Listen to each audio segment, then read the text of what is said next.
do so in the third round. Let's look at the AFC right now, which is just loaded. So the fourth place team in the conference, there's a three-way tie, 8-3 across the board between the Miami Dolphins, the Kansas City Chiefs, and the Jacksonville Jaguars. We look at all those four teams picking up some big wins this week. In the Baltimore Ravens currently in first place in the AFC, first place in that AFC North. It's a lot of chaos, a lot of craziness going on in that division, a lot of parity. I'm sorry, in the AFC in terms of who's going to fight for that number one seed. So I'll start with you, Dylan. Today, between Miami, Kansas City, Jacksonville, Baltimore, who do you feel right now is the best team in that conference? And at this point, really, who should be the favorite to get to the Super Bowl?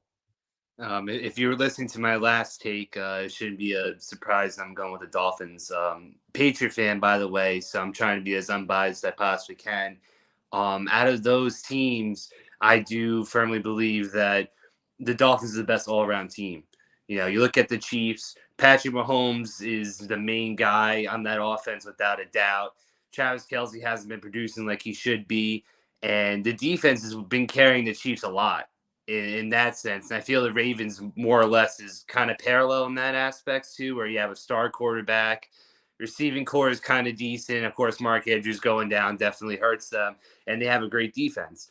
But you know, we've seen time and time again the Ravens choking, and now the Chiefs are kind of playing close games because they're not blowing out teams like they used to. And the Dolphins are still trudging along, and they're head and shoulders above everybody else in that division. So give me the Dolphins. That's a fair take, and you know, consider what they've done to, and there's a little bit of Cowboy syndrome, so I do sort of have a little bit of sympathy for the Dolphins in that regard, where you know they play the big boys, they've struggled against the big boys, but you know, to their credit, and one thing I've noticed in the past few weeks, especially regarding their defense, is how well they've been playing. Like Vic Fangio, who's been a successful defensive guy in his career, like it takes some time. You get Jalen Ramsey back, you get some of those corners back, and that defense looks night and day from what it looked like to start the season, especially when they got blown out infamously against the Buffalo Bills. So I don't totally agree with you, Dylan, but I thought you made a good case. So I'm going to give you a great take for the segment. Great take with regarding the Miami Dolphins right now being the best team in the AFC. I'll move to you now, AJ. Who do you think is the best team in the AFC right now? Is it Jacksonville, Kansas City, Baltimore, or Miami? Well, I think the Dolphins, just to agree, they're a very exciting team to watch. I enjoy the Dolphins, but where I think they lack is that defense. And when you get into the playoffs, you know, they're going to have to just outscore. They're going to have to put a lot of points on the board if that defense kind of lingers. Jags, do we even need to bring that up? I mean, I don't think anyone's picking those guys. They're just, to me, well, first of all, they're just not fun to watch. So I don't got much to say about them. But it came down to me between the Ravens and the Chiefs. And you're right, they are pretty similar with their defenses. That's what's going to really help you move in the playoffs and keep your team like in the game. The thing between the two, though, if I look back to last week, that was my decision maker. Even though the Ravens won, it was against the Chargers and it was an ugly win. And I look at the Chiefs, and you're right.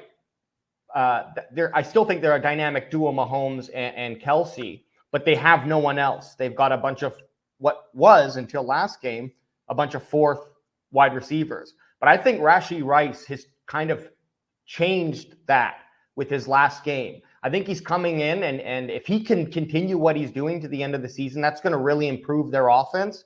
And that will be a scary team to play for anyone who has to face them in the playoffs. So I really wanted to say Ravens. I really, really did. But I think it's the Chiefs, man.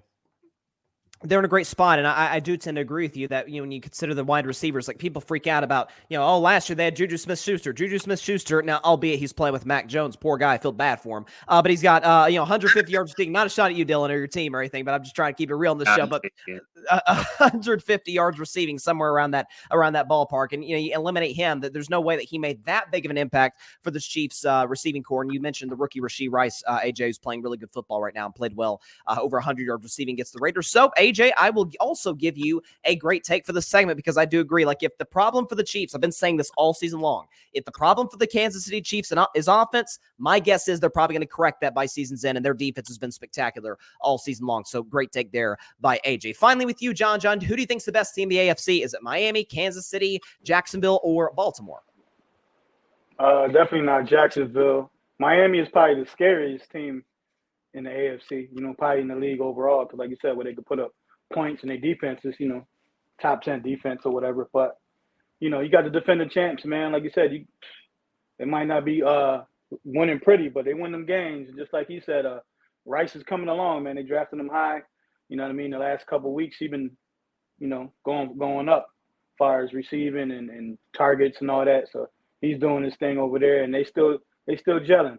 But you also got the Baltimore Ravens, man. Like, the team just find a way to win the game. Like, I understand they got, Odell, that Flowers. They got Flowers over there. They, they got like a three-headed monster running game.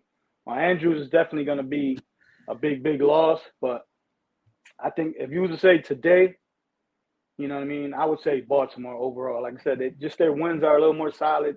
And they still, like I said previous weeks, they still hasn't hit their stride as well. Like, once they hit their full stride and show their whole dimension of Lamar Jackson doing his thing and running and passing and Zay and Odell, and they showed a glimpse of that against the Chargers. Chargers' record doesn't speak for the team. Like, Chargers are a pretty good team. It's just they can't win them close games for some reason. But, yeah, so if you want to say, I would say Baltimore. But the Chiefs are right there because they lost to Philly and they lost to Denver in their own division. But look at Denver now. They 4 or 5 game losing streak.